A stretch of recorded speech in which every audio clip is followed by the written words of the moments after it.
Barbie. Je suis allé donc aujourd'hui voir Barbie au cinéma, réalisé par Greta Gerwig, une réalisatrice que je ne connais pas beaucoup, mais qui a fait ses preuves et qui a réalisé un très très bon film.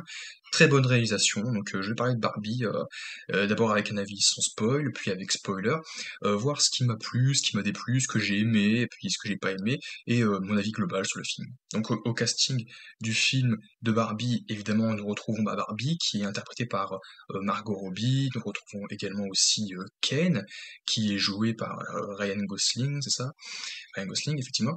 On retrouve aussi, je crois que c'est America Ferrera, ouais, qui joue aussi Kingsley Ben-Adir, qui jouait également Gravik dans la série qu'on regarde en ce moment, qui est sur Disney+, qui n'est autre que la série Secret Invasion, qui joue Ken, il joue un Ken, hein, ici.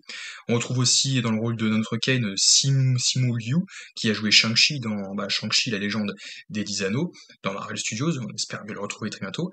Donc lui aussi joue Ken dans le film, on le sait déjà. Il y a aussi Michael Kera, pardon, qui joue Alan, une poupée Alan que je ne connaissais pas, voilà, qui joue dans le film, notamment This the End, c'est la fin des temps, et aussi dans cette série Arrested Development sur Netflix que je n'aime pas spécialement, voilà, mais voilà. Will Ferrell également qui joue dedans. Will Ferrell qui est un très bon acteur, qui a également joué dans les premiers films Austin Powers avec Mac Myers, qui joue Austin Powers, que j'adore. Des comédies aussi comme Frangin malgré eux, franchement, donc Will Ferrell c'est un très bon acteur que j'aime beaucoup. Et aussi bien la réalisatrice Greta Gerwig qui a fait le film, ce long métrage Barbie que voilà que j'aime bien, que j'aime beaucoup à regarder. Donc ce que j'en ai pensé du film, sans rentrer dans les détails, c'est que c'était très très bien, c'était drôle, c'était coloré, et franchement ce côté pop coloré, évidemment il y a du rose de partout, ça je le savais déjà, on l'avait déjà vu dans les trailers, les bandes annonces, et puis comme c'est un peu pour le Barbie, c'est une femme, donc voilà, donc c'est tous les stéréotypes des filles, les filles ça aime le rose, les robes ultra ultra flashy, ultra colorées, et donc du coup ça marche parce que effectivement ce film n'est pas forcément un film pour les filles, c'est ouvert à tous les publics. Donc, évidemment, c'est plus les filles qui peuvent s'identifier parce que c'est elles qui jouent à la poupée quand elles sont petites, voilà, quand elles sont encore enfants, quand elles peuvent s'amuser. Qu'est-ce qu'on fait? Ben, on joue à la poupée. Mais il y a aussi, voilà, d'autres signes assez intéressants. Donc, c'est une comédie, je sais pas si on pourrait appeler ça une comédie familiale. Toujours est-il que moi, je suis allé voir avec ma famille. Donc, moi, pour moi, généralement, on voit les comédies familiales ou parfois, on regarde pas trop de blockbusters ou de films d'action, mais c'est vrai que c'est plus des films, des comédies familiales. Et donc Barbie, je le classerais plutôt dans cette catégorie-là. Après, toi, en même temps, c'est libre à l'imagination, donc j'en dirais pas plus dans la partie dans la partie spoil, sans spoil. J'en dirais plus dans la partie spoiler, mais oui, donc Barbie, c'est tout un univers un petit peu, voilà, un peu fabuleux, fantastique, dans lequel qui a fait effectivement rêver les petites filles à l'époque voilà, c'était joué en plastique. Donc franchement, c'est très très bien représenté parce qu'il y a un parallèle effectivement avec voilà, on l'a vu dans les bandes annonces, donc pour le coup c'est pas un spoiler ici, mais Barbie, il y a deux mondes. Barbie vit dans le monde de Barbie Land, là où il y a que des Barbie, que des Ken, et tous les acteurs et toutes les actrices qui jouent Ken et Barbie vivent dans une espèce de petite pseudo-société dans laquelle en fait où il n'y a pas en fait, chacun se limite à sa propre vocation, à son propre comment dire, au poste dans lequel on l'a donné. Parfois, on a Barbie la stéréotypée, donc qui est la fille jolie, adorable, qui sait bien danser. Et puis d'autres qui ont toutes sortes de vocations. Enfin, on a Barbie qui fait on a une Barbie sportive, une Barbie médecin, Barbie toutes sortes de Barbie. Et on a aussi, comment dire, les Ken il y en a qui sont surfeurs, il y en a qui sont peu sportifs, il y en a qui sont qui peuvent être pompiers, etc. Et donc tout ça pour dire qu'en fait que moi je trouvais que c'était intéressant parce que on peut tout faire. Hein, j'ai tellement hâte d'en parler, mais franchement tu peux toi-même à ta propre représentation de Barbie et de Ken, tu peux laisser faut être créatif et donc créer une nouvelle vie au personnage, et c'est ça qu'on suit aussi, c'est aussi Barbie qui commence aussi à se poser des questions à qui elle est, qui est-ce qu'elle veut, comment elle veut agir, parce que là c'est vrai que c'était la question qu'on allait se poser au début du film, c'est comment Barbie va aller dans le monde réel et pourquoi. Voilà, on comprendra pourquoi dans le film, dans la partie spoil. Mais toujours est-il que, en fait, pour conclure ici, c'est que bah, c'est coloré, c'est asymétrique, tout ça. Et par contre, j'en reviens dans la partie spoiler, mais il y a parfois il y a eu un petit creux où j'ai trouvé le film un petit peu longué, dans une partie un petit peu, voilà, qui. Après, c'est vrai qu'il y a beaucoup de, à partir d'un certain moment dans le film, chacun vit sa petite aventure, enfin sa petite aventure, son petit parcours, puisque Barbie et Ken se séparent. Et donc du coup, c'est assez compliqué parce qu'on voit on voit, c'est assez déjanté. Un petit à un moment où ça part un petit peu en vrille, euh, mais après, c'est vrai qu'il y a il y a des rebondissements, des surprises, et aussi bah, des messages aussi, hein, voilà. Et aussi quelques petits enfin des easter eggs, je sais pas si vous avez dit ça, mais des petits détails cachés. En tout cas, j'ai reconnu un détail caché, donc je le partirai en partie spoil. Voilà. Et sinon, le film très très bien, très très coloré, très pop, drôle, parfois un peu déroutant quand même aussi, mais il y a des moments où c'est vrai que où c'était très drôle, des moments qui n'avaient aucun sens, qui n'avaient aucune raison. Mais globalement, c'est très bien fait. Donc maintenant, on passe à la partie spoil. Et partie spoiler, donc le film commence avec cette image où tu vois d'abord des jeunes filles jouer à des poupées. Donc on leur a dit que les filles veulent déjà s'occuper des poupées. Leur occupation, c'est c'est être à la maman et s'occuper des bébés, etc. Et à un moment, il y a évidemment, tu as une narratrice qui explique que un jour, un beau jour, bien, il est arrivé cette fameuse poupée, donc Barbie, donc qui est arrivée, et c'était ça a complètement ça m'a surpris parce que c'est vrai que moi au début je pensais que les filles allaient jouer avec Barbie, tout ça. On le voit dans le film, évidemment, on comprend que les petites filles, tous les messages quand elles sont très très petites, elles jouent à la Barbie, elles créent des histoires avec Fantastique donc elles laissent aller leur créativité, leur imagination. Elles peuvent changer de tenue, Barbie, la styliser, la maquiller, enfin la maquiller, non, la maquiller, oui, oui, parce qu'on va revenir là-dessus, mais il y en a une qui a été un petit peu, qui a pris un prix un peu cher. Mais sinon, oui, à partir du moment où tu te représentes à cette poupée et que tu peux, en tant que petite fille, bah, être telle que tu veux, bah, tu la changes de tenue, de couleur, etc. Il y a aussi les Ken, les garçons. Donc il y a Ken qui est joué par le premier, donc le copain direct de Barbie, qui s'appelle Barbie la stéréotypée parce qu'elle est stéréotypée. C'est une représentation fait un peu féminisme là, de la femme, belle, magnifique, qui est à la maison, qui s'occupe de son intérieur et qui a beaucoup d'amis. Et là, d'un autre côté, on a les Ken, donc tu as Ryan Gosling et tu as aussi notamment l'acteur qui jouait dans Secret Invasion. On a aussi Dua Lipa, comme j'avais vu, qui chante un moment, mais elle est pas très présente non plus. Et sinon, elle est là. Sinon, comment dire, eh bien, Barbie et Ken, en fait, décident d'aller dans le monde réel parce que un bon jour, Barbie se rend compte que, hop, son talon pose le sol, touche le sol. Du coup, elle a les pieds plats. Et mon dieu, oh, les pieds plats, c'est la panique, les pieds plats. C'est un délire qui m'avait beaucoup fait sourire dans les trailers. Et donc, du coup, ils vont dans le monde réel. Et puis après, ils vont auprès de Mattel, donc qui est une grande industrie de jouets, là où ils créent plusieurs jouets. Et tout ça pour dire que Mattel, voilà, il crée beaucoup de jouets en tout genre. Et c'est ainsi que du coup Barbie et Ken vont dans le monde réel pour essayer que les choses reviennent à la normale parce que Barbie est par un acquis de conscience réalise qu'elle change sa personnalité, elle change sa façon de penser, de s'exprimer, enfin pas de s'exprimer, enfin, de voir la vie, de la conception de la vie, et du coup c'est pour ça qu'à un moment elle dit ah je pense à la mort, et tous les autres sont dépassés et se disent mais la mort, pourquoi tu penses à ça?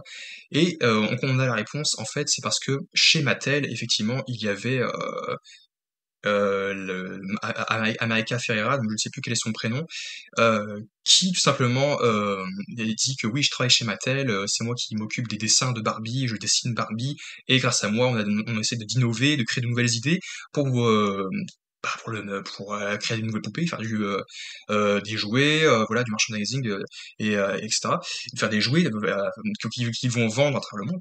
Et du coup, il explique effectivement que oui, effectivement, moi j'ai dit, tiens, et si on faisait une Barbie qui se mettait à réfléchir, qui était un petit peu plus, comment dire, je sais plus c'est quoi le terme, etc., mais qu'elle disait, tiens, ouais, Bah, en fait, une Barbie qui était un peu plus enfin pas dépressive, mais qui si à un moment c'est ça. D'ailleurs à un moment c'est rigolo parce qu'il y a Mattel qui met une jouet en mode, qui une sorte de publicité, un placement de pro un peu sorte de placement de produit qui dit: «Oui, regardez Barbie, imaginez Barbie dépressive machin sur les réseaux sociaux qui est complètement, touchée, qui est, complètement meurtri et voilà donc en fait le message du film c'est ça et du coup Barbie veut essayer de casser ça pour essayer de redevenir normale et pouvoir se sentir mieux dans sa peau et pouvoir revivre la vie telle qu'elle a connue en étant épanouie, complètement souriante parce qu'au début elle est souriante, toute pimpante et tout et au final ça ne marche pas. De son côté Ken lui c'est intéressant parce que lui découvre la vie, comprend très très vite ce qui se passe et il revient dans le monde imaginaire avec plein de trucs assez étranges et finalement il devient le centre de l'attraction de Barbieland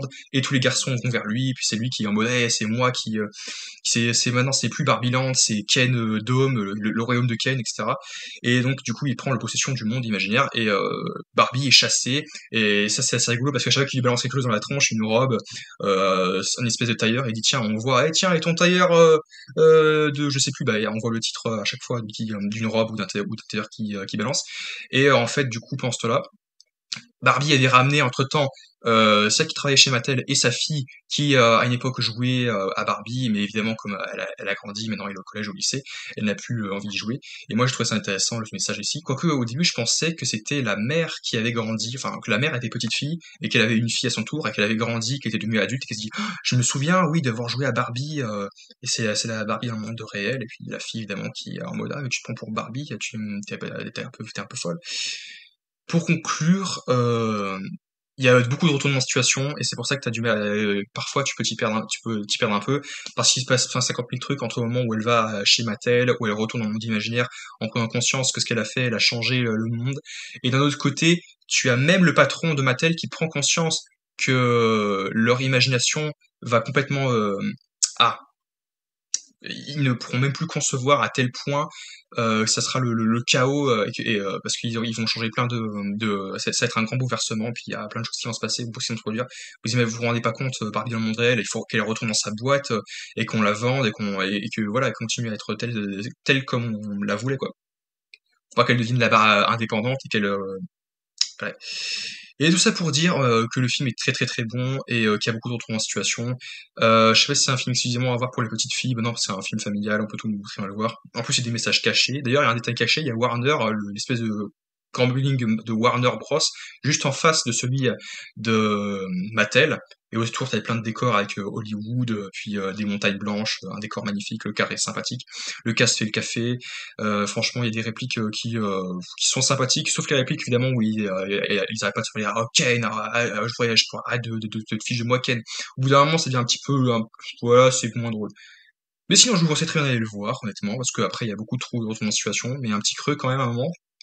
Quand Barbie réalise effectivement qu'elle veut vraiment être celle qu'elle veut, elle dit et si je n'étais pas l'idée ou et si moi-même je crée ma propre idée et que j'étais celle qui innovait et tout. En fait, elle veut prendre le contrôle de sa vie et être une femme vraie dans la réelle. Elle veut pas être une création, voilà. Elle veut pas être un produit, un jouet. Elle veut pouvoir imaginer plein de choses, plein d'histoires elle-même et être créatrice. Elle veut ouais, absolument pas être une création, mais être une créatrice. Et là, le message est assez intéressant, même si c'est vrai qu'on sait pas trop où ils veulent aller à la fin. Moi, j'étais en mode, mais le message c'est quoi à la fin? Parce qu'à la fin, tout est résolu parce que Barbie fait la paix avec Ken, parce qu'il y a une dispute avec les deux, parce que quand Ken a repris le contrôle du monde imaginaire. Mais grossièrement, j'ai pas trop compris le message, honnêtement, de Barbie. Ça, il se réconcilie parce que Ken est triste parce qu'il dit oui, mais c'est toi le centre de l'attraction, c'est toi. Ils m'ont créé que pour toi. Moi, je ne sers à rien. Je suis pas bon plage. Je n'ai aucune qualification, rien, parce qu'à un moment, il essaie de trouver du travail, médecin et puis sauveteur ou plage, enfin un gardien, enfin non, c'est gardien de plage, ça veut rien dire, ça n'existe pas. Mais voilà, parce que lui, plage, je sais pas, dans sa tête c'est plage, mais en même temps c'est une poupée, donc c'est vrai qu'on l'a créé basiquement, on l'a pas créé pour travailler, on l'a créé pour être beau pour Barbie. Il ne vit que pour Barbie. En fait, c'est la narratrice qui le dit, elle dit tiens, salut Barbie, je vis que pour elle. Enfin, son rôle c'est ça, être surfeur. Voilà, il est plage et puis il est surfeur. Et évidemment, c'est ça qui est drôle aussi quand il essaie de surfer, il se casse la gueule sur en essayant de surfer, puis ça fait wouh. ça dure un certain temps, il tourne comme une toupie. Et évidemment, quand il y a la bagarre, évidemment, il y a un petit face-à-face avec Simu Liu, voilà, évidemment, qui est un petit peu le, comment dire, pas le rival, enfin, parce qu'il y a beaucoup de rivaux, mais c'est surtout principalement lui qui est un peu le rival de Kane, de Ryan Gosling.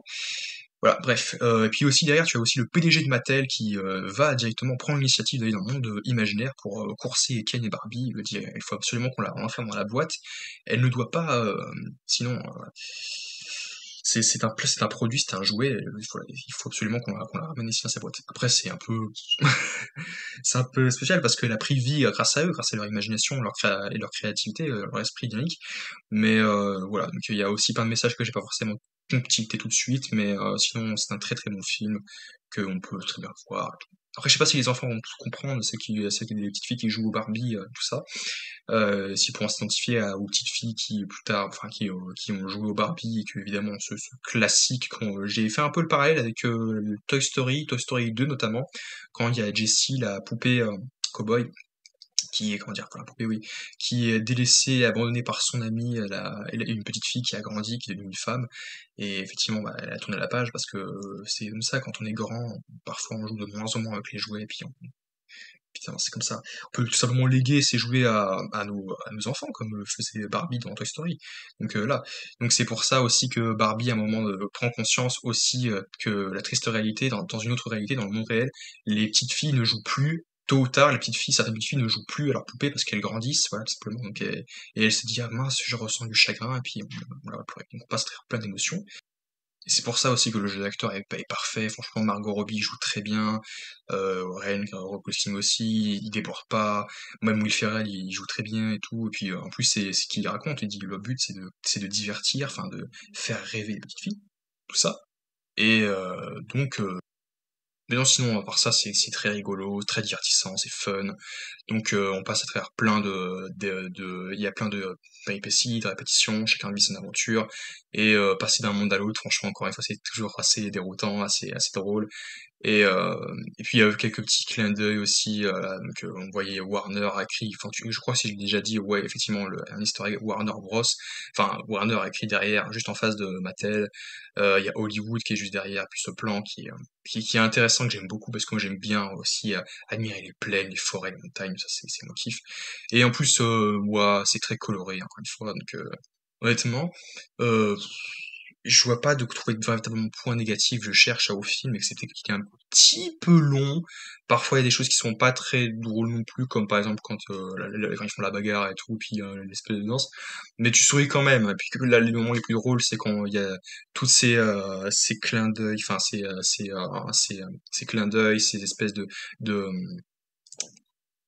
petites références et puis même si tu n'as pas la référence, au moins tu rigoles, tu prends du plaisir parce que tu sais très bien que c'est drôle, que c'est magnifique ce que tu vois à l'écran, qu'il y a une histoire, qu'il y a un développement des personnages, les personnages évoluent et puis ils se disent tiens, et si j'étais pas seulement la fille stéréotypée, parce que franchement je suis pas comme ça, je suis pas.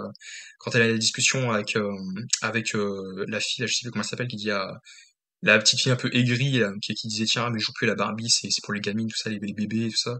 Et elle expliquait aussi que bah oui mais je ne suis pas que stéréotypée, je suis aussi d'autres des moi sont peuvent accomplir ce qu'elles veulent, peuvent être infirmières, secouristes, sauveteuses ou députées, avoir un doctorat et tout ça.